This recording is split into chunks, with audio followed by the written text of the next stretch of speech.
ایک غیر مقلد میرے پاس آیا. ہمارے استادوں نے ہمیں ایک طریقہ یہ بتایا تھا کہ یہ ہم ہمیشہ اپنی صفائی بیان کرتے ہیں. وہ اعتراض کرتے ہیں ہم. انہوں نے کہا بھائی آپ حق پر ہے, آپ کو کیا ضرورت ہے صفائی بیان کرنے کی؟ مجرم وہ ہیں, ان کو پکڑو. میرے پاس آیا, میں نے کہا بھائی ایک بات بتائیے, میں آپ سے ایک سوال کرتا ہوں.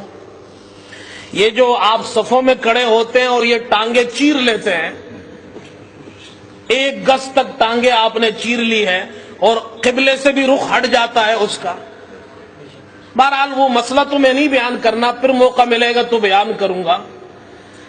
میں نے کہا آپ یہ بتائیں, جب آپ سجدے میں جاتے ہیں تو ٹانگیں سکیڑ لیتے ہیں, پہلے تو چری ہوئی ہوتی ہے, اور جب سجدے میں جاتے ہیں تو سکیڑ لیتے ہیں, پھر جب سجدے سے کھڑے ہوتے ہیں تو پھر چیر لیتے ہیں. تو ایک رکعت میں آپ 1 مرتبہ پاؤں کو سکیڑتے ہیں اور دوسری مرتبہ پاؤں کو چیرتے ہیں. کتنی حرکت ہوئی؟ 2. اور 4 رکعت نماز میں کتنی حرکت ہوگی؟ 8.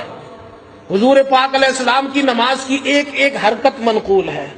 مجھے حدیث کے ذخیرے میں, چاہے وہ حدیث ضعیف ہی کیوں نہ ہو, یہ 8 حرکتیں دکھا دو.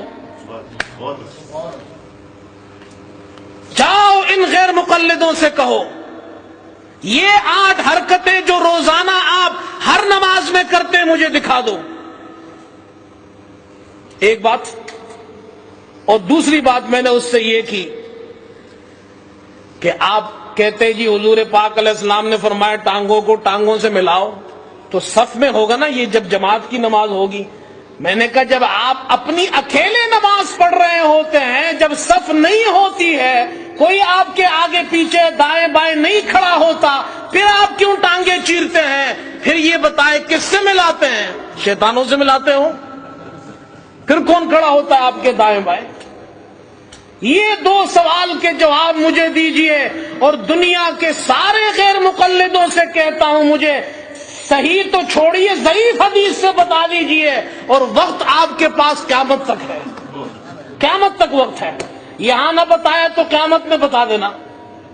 لیکن انشاءاللہ دعوے سے کہتا ہوں یہ 8 حرکتیں اور صف کے بغیر ٹانگ کا چیرنا, قیامت آ جائے گی نہیں بتا سکتے ہیں.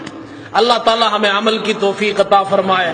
اللہ تعالی ہمیں فقہاء سے سچی محبت نصیب فرمائے, اور یقین کے ساتھ کہ ہم نماز امام ابو حنیفہ کی پڑھتے ہیں, حضور کی, لیکن امام ابو حنیفہ کے بتائے ہوئے طریقے پر پڑھتے ہیں. وآخر دعوانا الحمدللہ.